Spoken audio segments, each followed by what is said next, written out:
بسم الله الرحمن الرحيم عما يتساءلون عن النبأ العظيم الذي هم فيه مختلفون كلا سيعلمون ثم كلا سيعلمون ألم نجعل الأرض مهادا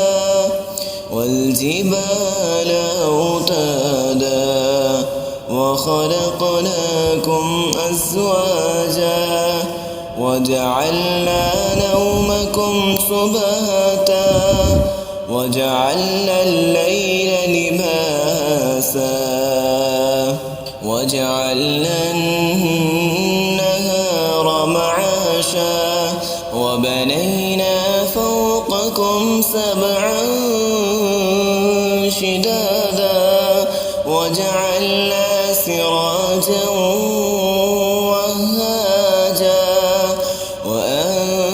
وأنزلنا من المعصرات ماء ثجاجا لنخرج به حبا ونباتا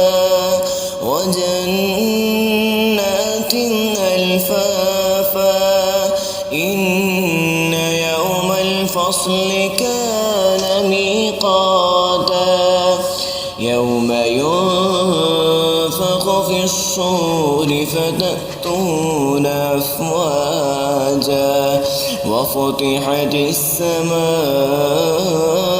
السماء فكانت أبوابا وسيرت الجبال فكانت سرابا وسيرت الجبال فكانت سرابا إن جهنم كانت مرصادا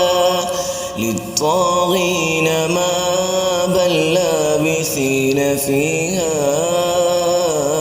أحقابا لا يذوقون فيها بردا ولا شرابا للطاغين مآبا لابثين فيها أحقابا لا يذوقون فيها بردا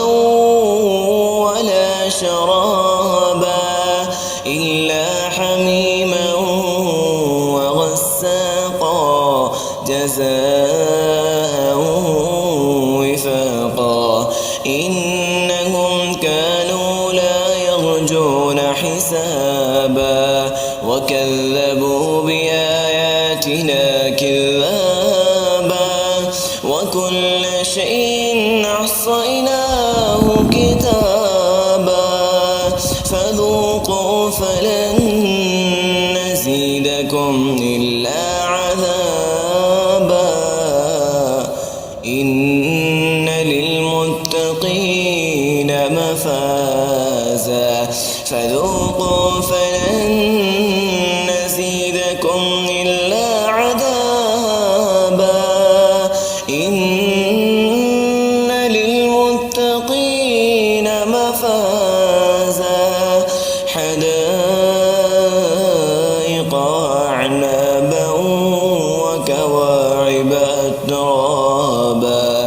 وكأسا دهاقا لا يسمعون فيها لغوا ولا كذابا جزاء من ربك عطاء حسابا رب السماوات والأرض وما بينهما الرحمن لا يملكون منه خطابا يوم يقوم الروح والملائكة صفا لا يتكلمون إلا من أذن له الرحمن وقال صوابا ذلك اليوم الحق فمن شاء اتخذ إلى ربه مآبا إنا أنذرناكم عذابا قريبا يوم ينظر المرء ما قدمت يداه يوم ينظر المرء ما قدمت يداه ويقول الكافر يا ليتني